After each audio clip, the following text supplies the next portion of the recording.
Over the hills and far away, Teletubbies come to play.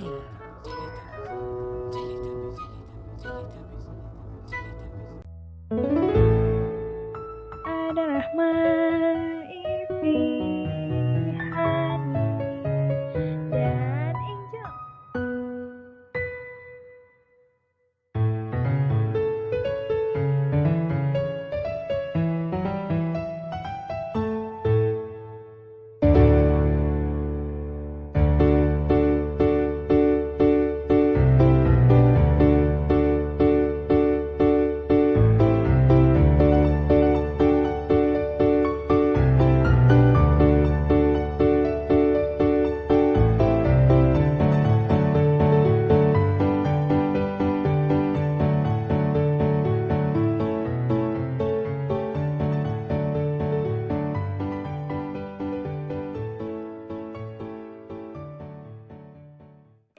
Teler abis. Teler abis. Wow. Teler abis. Hai, kita dari MPP Podcast yang belum eksklusif di Spotify, tapi tetap bisa kalian dengerin secara gratis kapanpun. Di sini bersama aku Hani, aku Rahma, aku Ivi, Dan aku Angel.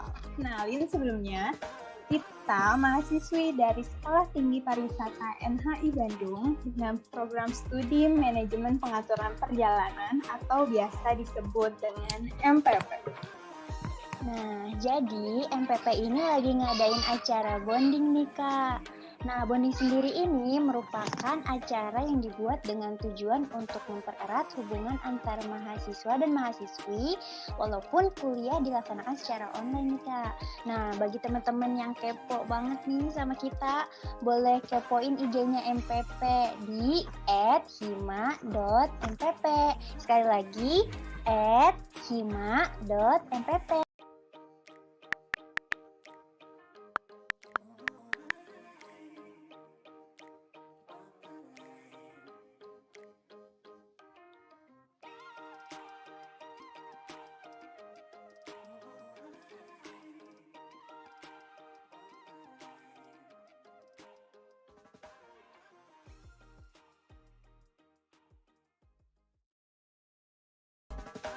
Nah, bonding MPP ini berlangsung selama 1 minggu.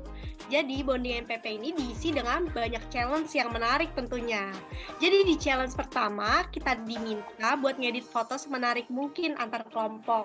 Nah, foto kelompok kami itu yang tadi ada di opening loh. Keren kan? Keren banget dong. Oh ya, sebelumnya kenalin dulu. Jadi kita itu dari kelompok 6.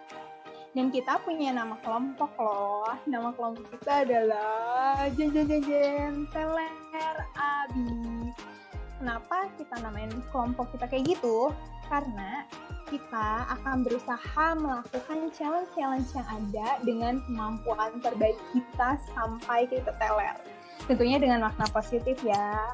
Nah, kita itu punya visi di kelompok kami, yaitu kita mau go se-Himaun atau sampai bisa se-STP-un. Dan misi kelompok kita yaitu selalu bersikap solid, terus selalu pemberani, selalu kompak, gak jadi anak pendiam, selalu aktif, bukan pasif. Ya, jadi gitu tuh. Kenapa kita bisa kepikiran buat namain kelompok kita ini Teler Abis. Lanjut ya, bahas challenge bonding MPP. Tadi udah disebutin kan 1, Terus challenge yang kedua kemarin kita diminta buat pantun tentang betapa asiknya MPP ini. Seru kan? Seru Cakep. banget. Dan ini merupakan challenge ketiga kita di mana kita diminta buat bikin podcast. Selamat mendengarkan.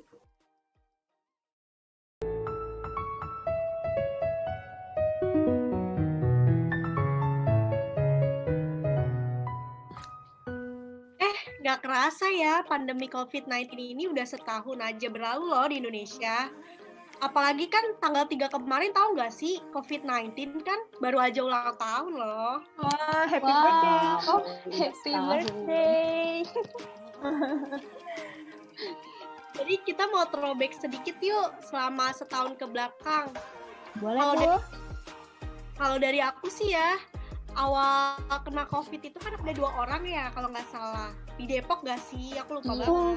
Bener-bener. ingat. Nah, di situ kan orang-orang masih santuy baik tuh, santuy aja gitu kan.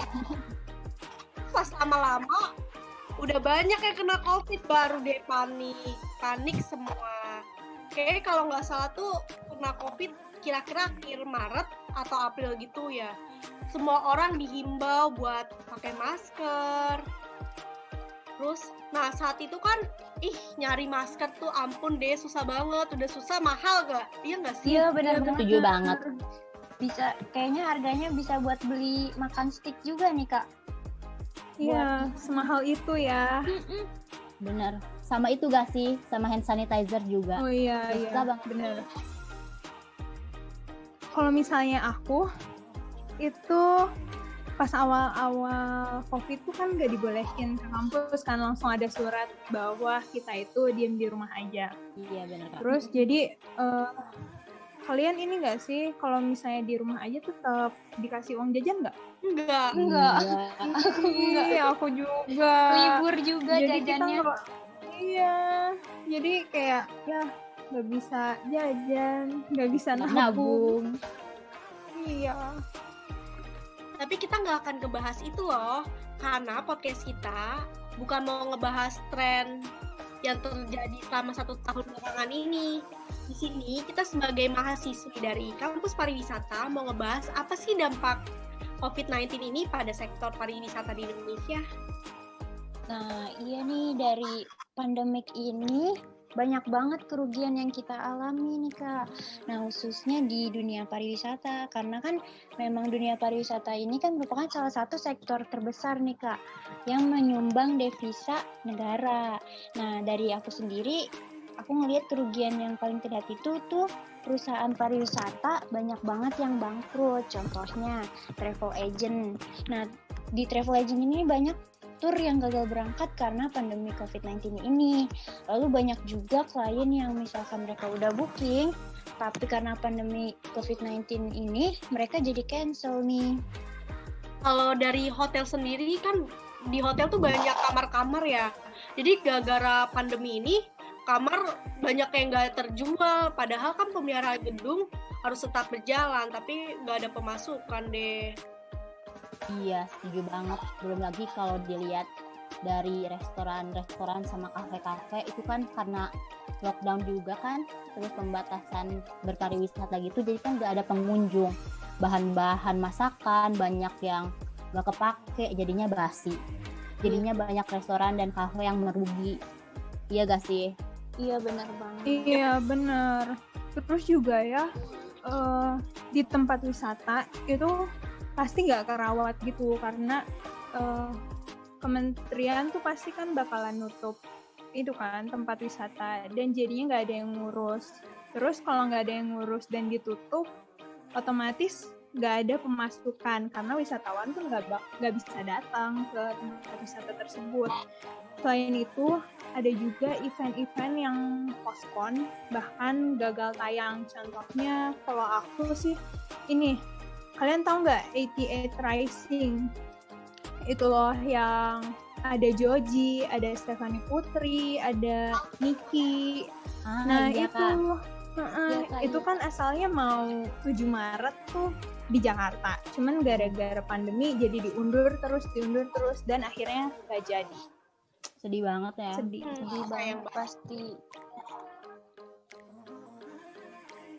Nah, karena perusahaan pariwisata banyak tidak mendapat pemasukan nih Kak, kan mereka nggak bisa gaji para karyawannya nih. Nah, akhirnya mereka terpaksa untuk memecat para karyawannya nih. Nah, karena kondisi ini, menurut aku nih, kondisi kayak gini tuh cukup menyedihkan sih Kak. Bukan cukup deh, sangat menyedihkan Kak. Nah, apalagi buat kakak-kakak yang baru lulus kuliah, jadi bingung mau kerja di mana karena banyak yang nggak buka lowongan pekerjaan gitu Kak. Iya sih, setuju banget. Betul. Tapi dibalik banyaknya kerugian yang terjadi, pasti pemerintah gak tinggal diem gak sih? Pasti pemerintah juga bikin solusi gimana ngatasinnya. Seperti Ibu Kartini pernah bilang, habis gelap terbitlah terang. Iya. Dari situ Sangat jiwa patriotisme. dari situ sekarang sudah ada muncul protokol kesehatan kan di mana-mana, yaitu ada 3M, di mana kita harus mencuci tangan, memakai masker, dan juga harus menjaga jarak. Dan di bidang pariwisata ada protokol kesehatan berbasis CHSE, yang dimana C-nya itu cleanliness, yang berarti kebersihan, H-nya itu yang berarti yaitu health, yang berarti kesehatan, S-nya yang berarti safety, yang berarti keamanan, dan yang terakhir E-nya itu environment sustainability atau kelestarian lingkungan. Gebrakan tersebut dikeluarkan berasal dari Kemenparekraf, yang tujuannya itu buat meyakinin wisatawan kalau mereka bakal aman selama berlibur. Jadi dengan adanya protokol kesehatan berbasis CHSE ini membuat kepercayaan wisatawan bangkit kembali. Saat mereka berlibur, mereka yakin merasa aman, tidak akan terpapar COVID-19. Kayak gitu. Wah, keren juga ya. Selain itu, ada juga nih dari Kementerian Kesehatan. Mereka ngeluarin peraturan adaptasi kebiasaan baru bagi pengelola tempat wisata, lalu pekerja tempat wisata, dan juga pengunjung di tempat wisata. Aku kasih contoh ya, kalau misalnya adaptasi kebiasaan baru pengelola tempat wisata itu kayak mereka nyediain sterilisasi, jadi sebelum masuk itu wisatawan di steril, kayak disemprot-semprot gitu. Terus disediain juga fasilitas cuci tangan, terus membatasi jumlah pengunjung pastinya kan. Terus juga selain itu kalau misalnya dari pekerja tempat wisata, mereka harus memakai APD. APD dalam artian mereka menggunakan masker, terus menggunakan sarung tangan, dan juga hand sanitizer. Lalu mereka juga diwajibkan untuk mandi pas sampai di kantor atau di tempat wisata, dan juga setiap pulang ke rumah itu harus mandi. Lalu pengunjung juga dikasih aturan untuk selalu tetap sehat sebelum keluar rumah dan diukur suhunya, lalu jaga jarak, dan pastinya bawa masker, hand sanitizer, dan selalu cuci tangan. Terus selain itu juga ada nih virtual event namanya. Jadi solusiin itu untuk orang-orang yang kepingin banget nonton event, tapi secara virtual, alias mereka nontonnya itu dari elektronik mereka, dari HP ataupun dari laptop mereka nih. Kalian pernah ikut nggak virtual event gituan? Nah, dong, Pernah, apa tuh? Kak. Kemarin banget pas awal tahun awal tahun baru itu tuh ada konser online K-pop gitu Kak. Mereka juga nyelenggaranya secara gratis loh Kak. Mantep. Enak banget kan Kak? Mantep banget. Terus juga tahu aku ada tuh DWP online kan ya. Oh yang iya, kemarin. itu sempat ramai Iya, ya Kak. Oke banget. karena Iya, jadi benar-benar. virtual. Iya. Selain virtual event, ada juga nih virtual tour namanya.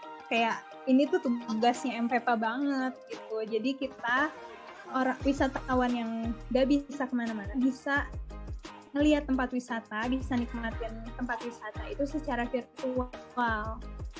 Nah, kalian pernah nggak ikutan virtual tour? Pernah dong Kak. Apa tuh? Pernah dong, Kak. Kalau aku tuh pernah ikut virtual tour ke Geopark Ciletuh Sukabumi. Itu keren sih. Aku ikut gara-gara ada tugas dari salah satu mata kuliah, jadi terpaksa harus ikut biar tahu keadaan gimana sih Geopark Ciletuh itu walau secara online gitu. Jadi walaupun secara online aku jadi tahu gimana tuh keadaan si Geopark Ciletuh itu. Kalau kamu gimana? Tapi walaupun kamu terpaksa, tapi kayak wow Jadi seru. gitu nggak sih? Iya, Iya. jadi tahu gitu. Iya, Emang selalu. kita itu kayaknya. Kalau Iya, Rahma, bener, Kak. Kalau kemarin nih aku sama teman-teman MPP 2, kita itu ada virtual tour ke Museum Bank BRI, Kak. Indonesia. Iya. Bank Indonesia, Kak. Nah, iya jadi di sana iya pokoknya seru banget sih, Kak, walaupun online gitu. Oh iya, by the way, MPP tuh pernah loh buat virtual tour. Kalau misalnya mau lihat bisa tuh di YouTube MPP, yaitu tour manajemen pengaturan perjalanan.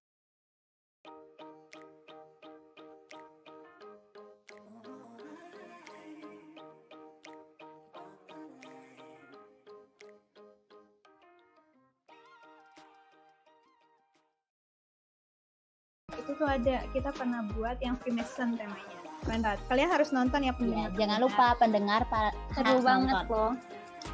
Seru banget karena seru banget.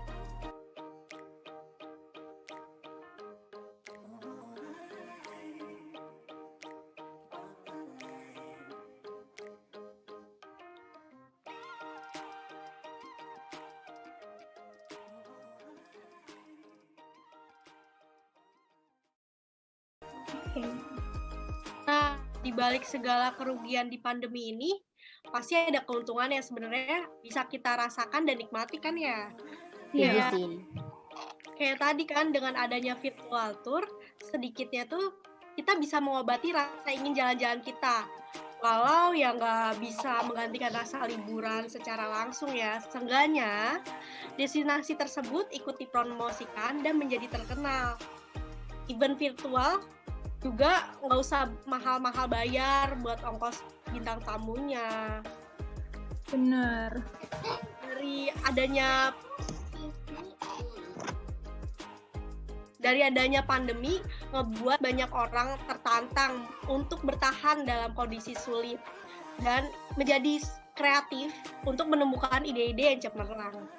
Ya tuh Iya. contohnya tuh kayak adanya virtual tour, virtual event. Itu kalau misalnya nggak ada pandemi tuh nggak bakal ada. Ya mana kepikiran gitu ya. Benar-benar. Kayak meeting yang tiba-tiba dijadiin virtual gitu. Iya. Pembelajaran Iya. juga jadi daring ya, Kak ya. Iya. Kapan Semuanya lagi serba gitu? teknologi. Iya benar-benar.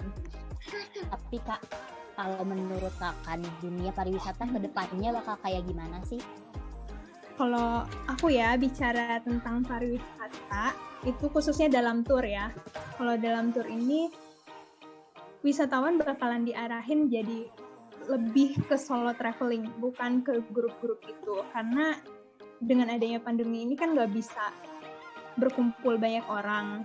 Jadi, tapi karena wisatawan itu pingin banget buat jalan-jalan ya, dia bakalan memilih ke solo traveling, atau bisa juga kalau misalnya mau ikut tour itu lebih ke special interest, yang dimana special interest itu nggak semua orang itu bisa ikut special interest karena sesuai dengan hobinya. Jadi kalau misalnya contohnya tour memancing, nah orang-orang yang hobi mancing doang kan yang mau ikutan, dan itu pasti kayak 10-15 orang. Terus kalau misalnya mau tour yang grup itu pasti bakalan milih ke private tour yang dimana nggak ada orang asing yang ikutan. Kalau misalnya Ivi gimana Vi? Kalau aku dari segi sektor restoran itu, Jadi kayak ngebuat jarak antar tamu. Jadi di mana kan biasanya kita berempat itu di meja 4 orang kan ya. Kalau sekarang tuh jadi ngebuat jarak antar tamu, jadinya dalam satu meja itu cuma 2 orang doang. Jadi kayak ada itunya. Dan juga Jaraknya. Iya. dan juga tuh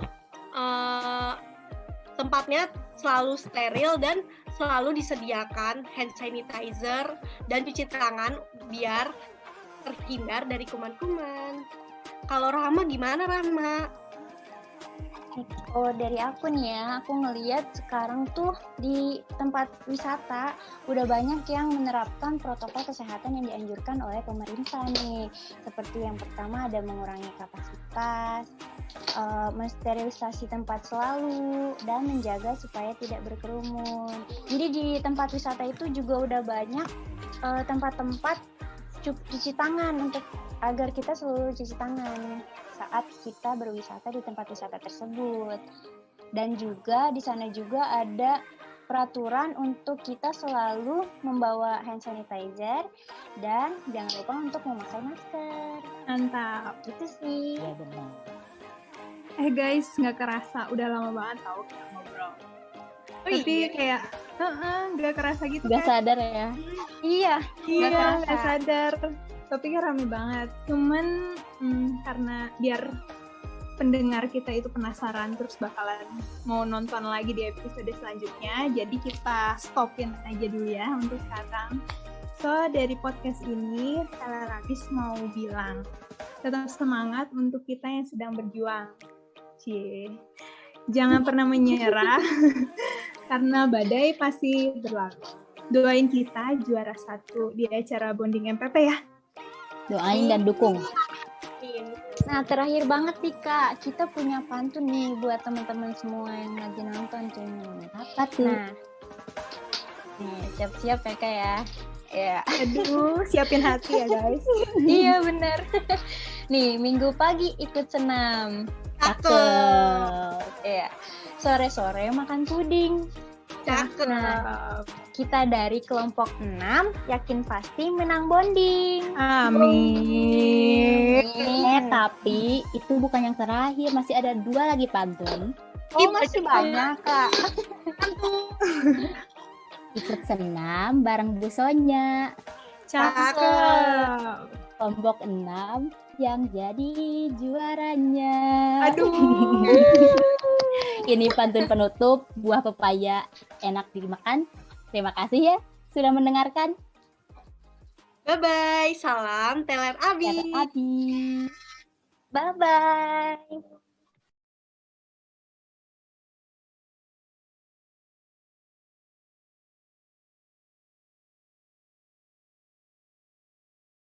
Selamat mendengarkan. Teng teng teng teng. Teng teng teng teng teng teng teng. Nih, jadi nih. Kalau misalnya aku itu, kalau kamu, oke, ini di cut. Ini di cut. Oke, dikat. Ini kita sebagai mahasiswi dari kampus pariwisata mau ngebahas apa sih dampak positif. Ya Tuhan. COVID-19 ini mereka jadi cancel nih.